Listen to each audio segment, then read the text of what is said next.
আসসালামু আলাইকুম প্রিয় বন্ধুরা, আমি এমন একটি রাস্তা দিয়ে হেঁটে যাচ্ছি।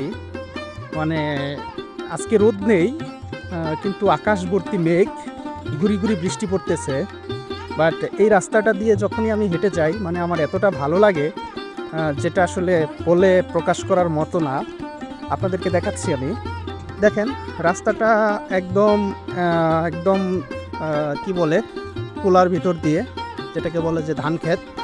দুই পাশেই ধান ক্ষেত, যতদূর পর্যন্ত চোখ যাচ্ছে ততদূর পর্যন্তই ধান ক্ষেত দুই পাশে।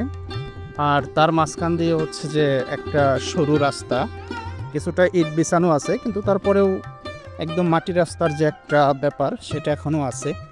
রাস্তার পাশ দিয়ে কোনো গাছ নেই, দুই একটা খেজুর গাছ আছে, যদিও এখন ক্ষেতে কোনো ধান নেই।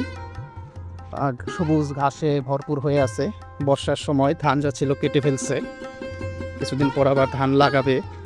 কি ছাগলে ঘাস খায় না? তোমাদের ছাগল তিনটেই, 8টা টোটাল। আসসালামু আলাইকুম, ভালো আছেন? আপনারা দেখলেন যে একজন ছোট বাচ্চা, সে ছাগল রাখতেছে, ছাগলকে ঘাস খাওয়াচ্ছে। গুড়ি গুড়ি বৃষ্টি পড়তেছে। আমার হাতে অবশ্য ছাতা আছে, তারপরেও আমি ছাতা ছাড়াই হাঁটতেছি।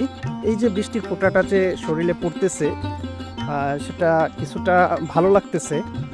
কারণ বৃষ্টি হলেও কিন্তু প্রচণ্ড গরম, শরীর ঘামায় যায় অল্প একটু হাঁটলেও।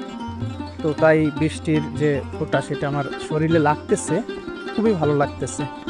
তো ধন্যবাদ সবাইকে। আসসালামু আলাইকুম।